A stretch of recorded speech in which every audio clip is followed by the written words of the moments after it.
Bonjour et bienvenue dans meswebseries.fr. Donc là on est avec François Descraques. Bonjour. Donc on est là pour parler du Visiteur du Futur et surtout parce qu'on a la saison 3 qui sort. Non. Enfin la saison 3 qui est en projet. 4. La 4. Ah oui merde. Oula, ça va pas mieux. Donc on a la saison 4 qui sort, autant pour moi. Néo Versailles. Oui. Donc d'abord on va un peu rappeler pour ceux qui n'ont pas encore regardé, pour leur donner envie, le projet il part d'où à la base? Alors à la toute base, le projet il part de 3 petits épisodes que j'ai fait avec mon frère et mon meilleur ami. Où le concept c'était juste, ok, on a une idée de suite de sketch sur un mec qui vient du futur et qui emmerde un mec du présent. Allez, on le fait. Beaucoup de gens disent qu'on est parti d'un délire. Alors c'est vrai, c'est un délire, mais c'est un délire qu'on essaie de bien faire. Mais on n'avait aucune ambition au-delà de faire quelques sketchs comme ça, de tester le truc. Et ça, c'était la toute base, quoi. Mais après, il y a eu beaucoup de changements puisque la série a bien marché et très vite, nous, on a eu beaucoup plus d'intérêt personnel à transformer cette suite de sketchs en véritable série feuilletonnante de science-fiction et d'humour, quoi. Ouais, parce que c'est vrai que de fil en aiguille, au niveau des saisons, ça s'est vachement bien monté au niveau de l'histoire. Mais toi, il me semble que tu faisais déjà à peu près partie du métier. Voilà, en fait, moi, j'étais à ce moment-là, j'étais tout juste réalisateur de petites pubs, on va dire. Et donc, ce projet-là, c'était un peu mon projet passion, quoi, mon projet à côté pour m'amuser. Mais d'ailleurs, ça, c'est un truc qui m'intrigue. Au niveau des pubs, est-ce que tu peux nous donner quelques petits exemples qui sont... Alors, j'ai fait Spartoo, j'ai fait la banque postale, j'ai fait des trucs mais tellement pas connus, des trucs institutionnels que personne n'a vu, des trucs pour Hachette, des trucs pour McKinsey, des trucs vraiment, enfin, rien de très glorieux, quoi. Ouais, mais t'avais déjà un pied dans le métier, quoi. Oui, c'était mon gagne-pain, ouais. D'accord. Et donc on sait que Florent Dorin c'est ton meilleur ami. Et bon, il y a ton frère. Mais mis à part ton frère, vous êtes connus comment un peu toute l'équipe? Donc Florent, je le connaissais depuis le CP, mais c'est en faisant nos premiers films ensemble qu'on a chacun un peu décidé qu'on voulait faire ça dans nos vies. Lui comédien, moi réalisateur. Slim, je l'ai connu au BTS. Donc le BTS c'est notre formation où voilà. Mathieu, c'était le meilleur ami de Slim, c'est toujours le meilleur ami de Slim. Donc c'est un ami d'enfance. Après, plein d'autres, c'est toujours des gens avec qui j'avais travaillé déjà sur des projets par intermédiaire. Donc globalement, tous les gens du Visiteur du Futur sont des gens avec qui j'avais déjà travaillé ou que je connaissais bien avant. D'accord, et pour ce qui concerne la saison 4 de... J'ai réussi. La saison 4 du Visiteur du Futur, donc Néo Versailles, l'idée, ça s'est passé comment pour... Est-ce que tu peux à peu près expliquer? Au niveau de l'idée de l'histoire, tu veux dire? Ouais, de l'histoire, de comment tu as monté ça. En fait, très clairement, pour nous, chaque saison, maintenant, on essaye de donner une couleur particulière, donner un mini sous-genre, en fait. C'est-à-dire qu'on ne veut pas que les saisons soient juste partie 1, partie 2, partie 3, la suite de ce qu'il y avait avant. On veut que chaque saison soit un peu autonome et tout, etc. Et donc là, la saison 3, c'était très technologique, très bleu, la couleur bleue, littéralement. Et là, je me suis dit, ok, un truc que j'ai toujours voulu faire et j'avais jamais les moyens de le faire, c'est montrer le futur du visiteur. Mais le montrer dans un axe assez original, et je me suis dit, tiens, le steampunk, c'est un truc qu'on n'a jamais vraiment fait.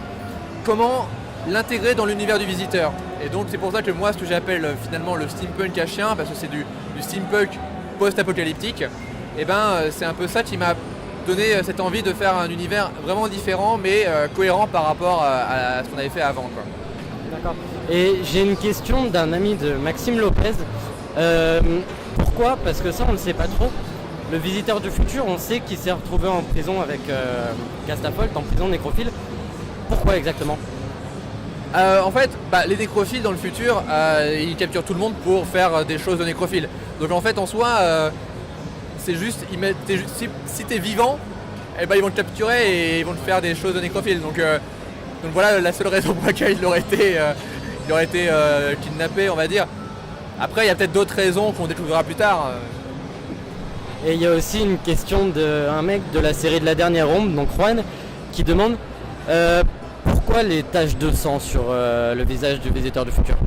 Ça, il y a deux réponses. Une réponse que je ne peux pas trop donner et une réponse qui est un peu évidente quand on regarde l'univers du visiteur et son entourage. C'est que c'est un univers où tout est dangereux et tout est chaotique et où il se fait tout le temps agresser. Et le personnage du visiteur est un mec qui se pète tout le temps la gueule, est tout le temps en galère et s'en fout de son apparence, tu vois. Donc d'un côté il se blesse tout le temps, d'un autre côté il s'en fout de se nettoyer, quoi. Donc ça c'est une des raisons. L'autre raison, peut-être qu'on l'expliquera plus tard plus précisément. D'accord. Et là tu bosses vraiment que sur la saison 4 ou tu as approfondi la trame jusque d'autres saisons? Et si oui, jusqu'auquel quoi? Chaque fois on travaille chaque saison comme si c'était la dernière parce qu'on ne sait même pas réellement chaque année ce qu'on fera l'année d'après. Donc je travaille sur la saison 4 comme si c'était la dernière saison. Il y a une fin de saison qui boucle un peu les aventures du visiteur et on ne sait pas si ça sera la dernière ou pas comme d'habitude, quoi. D'accord. Mais moi ce que j'ai remarqué qui est fou aussi, c'est que vous arrivez à mélanger en même temps, enfin du moins à partir des épisodes où l'histoire s'est vraiment suivie, vous arrivez à avoir un sérieux petit à petit, mais en même temps à garder un côté assez décalé qui est assez fou, et ça c'est... En fait, ça c'est un peu l'école... pour moi la comédie elle est naturelle dans le sens où même dans le drame il y a de la comédie, tu vois. C'est-à-dire que si tu vois des grands films comme ceux des frères Cohen, ça mélange toujours les deux, quoi. Des fois il y a un peu plus de comédie, des fois il y a un peu plus de drame, mais globalement il y a toujours les deux. Là récemment, si vous regardez que ce soit HeroCorp saison 3 ou Camelot saison 5, 6, ça va très loin dans le drame, mais justement parce que c'est plus sérieux et plus dramatique, chaque fois qu'il y a de la comédie, ça ressort vachement mieux en fait. C'est ça, c'est un rapport de contraste. Et dans le visiteur, l'idée c'est ça, l'idée c'est que même si on va dans le drame, les blagues, il faut que justement elles soient plus ponctuelles et qu'on les remarque plus, quoi. Et justement tu nous parles des frères Cohen de Camelot, c'est ce qui t'a influencé pour le visiteur? Oui et non, enfin mes influences c'est aussi des trucs anglais du style Red Dwarf, ça c'est le truc que je cite tout le temps et que j'invite tout le monde à regarder. C'est une série anglaise qui date d'il y a 20 ans et qui est géniale. Et ça c'est pour moi c'est le mélange parfait d'humour et de science-fiction. D'accord. Et là on sait que donc du coup tu bosses avec Ankama pour la saison 4. Tu nous parles d'un univers steampunk pour la Néo Versailles. Tu bosses avec qui pour faire cet univers? Parce que les créateurs sont assez... Alors on a eu beaucoup de chance cette saison. Donc au niveau de l'équipe artistique, on a eu Paul Chappell à la déco. Paul Chappell c'est un chef décorateur de long métrage à la base. C'est lui qui a fait les films notamment de Kervern et Delépine. Et c'est marrant parce que en gros je lui ai montré mes références. Alors c'était plein de trucs un peu... et il a tout de suite compris et avec lui et son équipe ils ont vachement apporté, quoi. Et aussi l'autre chance qu'on a eu c'est que le lieu où on a tourné, qui s'appelle à Ligugé, qui s'appelle la Filature, est tenu par des gens qui font de la récup. Donc ils ont plein de matériaux, ils avaient un bateau rouillé, ils avaient des grues et tout. Et quand on leur a parlé de l'univers, ils ont dit ah on a ça et donc cet univers s'est construit en partie avec ce qu'on avait sur place, avec les gens qui ont eu des nouvelles idées et tout. Donc ça c'est au niveau de la déco. Et au niveau des costumes, on a la chance d'avoir une super costumière qui s'appelle Cécile Leclerc alias Siké, c'est son nom de cosplayeuse. Et quand je lui ai dit écoute pour cette saison ça va être du steampunk, mais elle était trop contente. Donc chaque costume a été fait de A à Z, quoi. Bah, je pense qu'on a à peu près fait le tour. T'as peut-être un dernier mot à rajouter? Donc là on a deux choses par rapport aux visiteurs. On a aussi le jeu de plateau qui s'appelle La Relève, qui est un jeu de plateau fait par Ankama et qui reprend vraiment les mécanismes de la série. Donc c'est pas genre un jeu de cartes avec des cartes visiteurs futurs. C'est vraiment un vrai jeu avec des règles. Et hop là il apparaît comme par magie. Tac. Voilà, donc La Relève, c'est un vrai jeu où on invite les gens à créer leur propre prédiction, leur propre histoire du visiteur du futur. Donc ça c'est un peu le truc du moment qui est sorti, que vous pouvez acheter sur le Ankama Shop. Donc, Ankama Shop. Et la saison 4 qui arrive le 19 janvier sur levisiteurfutur.com. Et j'ai oublié un petit point qui m'intrigue beaucoup. Il y a aussi une BD qui est sortie. Oui. Je sais pas exactement à quel tome ils en sont. Là on a fait qu'un tome pour l'instant de la BD. Ouais. Je croise les doigts pour faire un tome 2.